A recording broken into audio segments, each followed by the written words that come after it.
मोटापे का वाहिद इलाज बगैर किसी दवा और एक्सरसाइज के 1 घंटे में 500 ग्राम से लेकर 1 किलो तक वजन कम किया जाएगा। नई टेक्नोलॉजी के जरिए ट्रीटमेंट किया जा रहा है SPS slimming and beauty clinic में। इस इलाज से आपको किसी भी तरह के साइड इफेक्ट्स भी नहीं होंगे। कलर इंप्रूवमेंट, पिंपल्स और डार्क सर्कल्स के लिए भी आप आ सकते हैं SPS slimming and beauty clinic, Hyderabad, Abids beside Agarwala sweet house. Screen पर दिए गए नंबर्स पर कॉन्टैक्ट करें।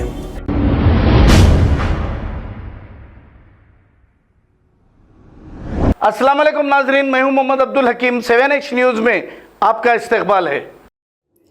उस्मान नगर का आज भी यही हाल है, लेकिन इन गरीबों का कोई पूछने वाला नहीं। उस्मान नगर तो बिल्कुल शहर में है, लेकिन यहाँ का कोई पुरसाने हाल नहीं। हमारे हैदराबाद MP साहब सारे हिंदुस्तान का दौरा करते हैं मुसलमानों की रहनुमाइयों के लिए, लेकिन उस्मान नगर के गरीबों का क्या कसूर है, यहाँ पर क्यों नहीं जाते? नाजरीन, गुज़िश्ता साल के सैलाब का पानी इन साल तक वैसा ही है और वहाँ के मकानात पानी में तैरते नजर आ रहे हैं और अब हो रही बारिश ने उस्मान नगर की आवाम को बेहाल कर दिया। गुज़िश्ता साल से अभी तक वहाँ के पानी की नक्कासी या पानी जाने के इंतजामात नहीं किए गए थे। इस साल की बारिश ने और उसमें इजाफा कर दिया। आखिर वहाँ की आवाम का कोई पूछने वाला नहीं। इंतखाबात के दौरान हर मिनिस्टर, हर MLA, हर कॉरपोरेटर आवाम की तकलीफ व परेशानी दूर करने की बात करता है। जब इंतखाबात ख़त्म, वादे ख़त्म। गरीब, मुसीबत ज़दा आवाम, परेशान हाल आवाम जाएं तो कहाँ जाएं, अपनी तकलीफ़ सुनाएं तो किसे सुनाएं, जबकि आवाम के वोटों से ही MLA, कॉरपोरेटर हो या कोई बड़ा ओहदा हो, उन्हीं की वजह से हासिल होता है, पर उनकी तकलीफ़ समझने वाला कोई नहीं है। अगर अवाम की तकलीफ़ को नहीं समझेंगे तो जो अवाम तख्त पर बिठाती है वही अवाम तख्त से गिराना भी जानती है। इसलिए हर उम्मीदवार को चाहिए कि अवाम की मजबूरी, तकलीफ़ और परेशानियों को समझें और उनके मसाइल को फ़ौरन हल करें। आइए देखते हैं 7H न्यूज़ की ये तफसीली खबर। चैनल को लाइक करें, शेयर करें और सब्सक्राइब करना ना भूलें।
खबर है शहर की, खबर है गाँव की, खबर है सारी दुनिया की। 7H न्यूज पसंद आए तो लाइक कीजिए, शेयर कीजिए और सब्सक्राइब करना ना भूलें। 7H news.